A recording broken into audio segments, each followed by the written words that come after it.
Zo, aankomst Stationsplein. De brand had plaats bij garage Van der Poel. Er zijn gelukkig geen slachtoffers gevallen.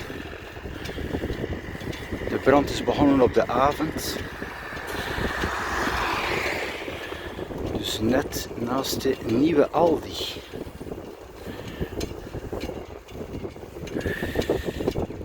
Je kunt ook onder het filmpje de link terugvinden van de krant met de nodige foto's en video van de plaatselijke journalist. Zo hier mensen de eerste beelden na de brand. Ja, je kon ook lezen in de krant dat het gevaar dat het vuur over zou komen op de Aldi reëel was. Dus er was heel wat te doen om de winkel hier ook veilig te kunnen redden. Maar je ziet ook wel de afstand tussen de garage en de winkel.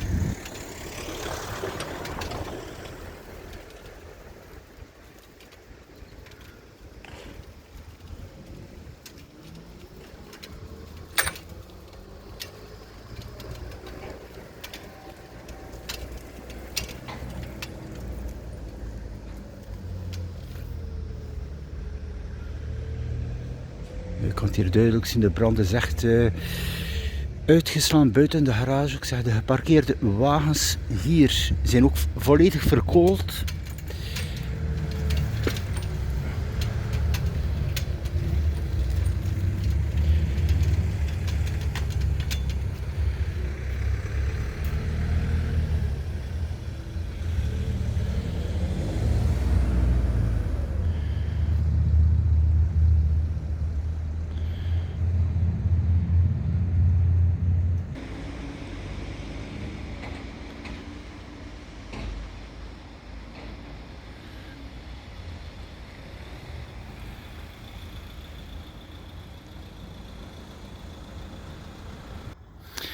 Ja, er is ook schade aan de Aldi-winkel. Je kan het zien dus tussen de garage en de Aldi. En ook natuurlijk de hevige rook die waarschijnlijk ook is binnengedrongen in de supermarkt hier. Dus dat kan ook wel nog voor heel wat problemen zorgen. We hebben hier een beeld, dus de buitenmuur van de Aldi. Zie je dus aan de bovenzijde duidelijk de wand die wat gesmolten is. En nogmaals hier de beelden voor ons van de garage. En de verkoolde auto's die aan de buitenzijde staan.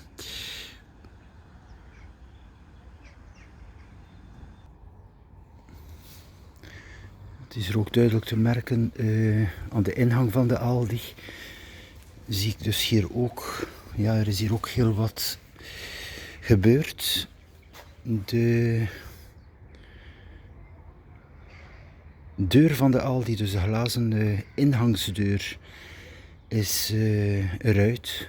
Dat zou kunnen te maken hebben met de brandweer eventueel. Die moest aan de binnenzijde van de Aldi komen. Want ik had gelezen dus dat de brand zo hevig was tegen de muur van deze winkel.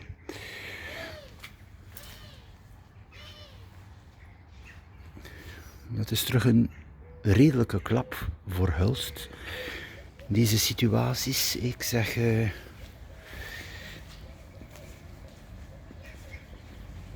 maar bon, het belangrijkste nogmaals, er zijn geen slachtoffers. Dat is altijd wel het belangrijkste van al. En ik zeg, de brandweermensen hebben echt... ik kan het lezen in de krant. Met man en macht alles eraan gedaan om de winkel te redden hier. Dus de as van de brand is hier nog duidelijk te zien. Voor de winkel aan de zijkant en ook de lucht. Er is een zeer slechte lucht. Dus dat was ook de reden dat men gisteren vertelde via de NL Alert: blijf thuis, sluit uw ramen, uw deuren. En ook de mensen die hier dichtbij wonen zijn opgevangen geweest in de taverne Oud-Hulst. Dus even verder.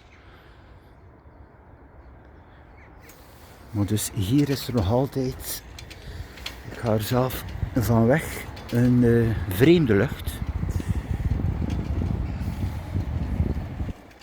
En hier nog op de parking, kijk, op redelijk grote afstand ligt het vol met asfalt van het vuur die gevat heeft. Het is gewoon verspreid op de parking hier.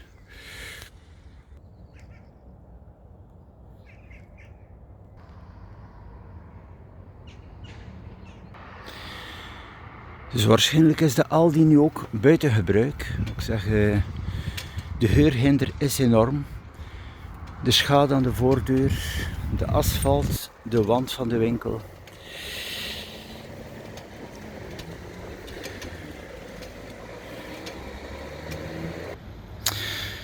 Zo, beste mensen, dat was het korte overzicht hier van de brand die plaatsvond op 22 april 2020 in de avond. Dus vandaag 23 april kan men duidelijk de totale schade zien. En ook helaas de winkel Aldi die waarschijnlijk voor onbepaalde tijd buiten gebruik zal zijn te Hulst. Tot later.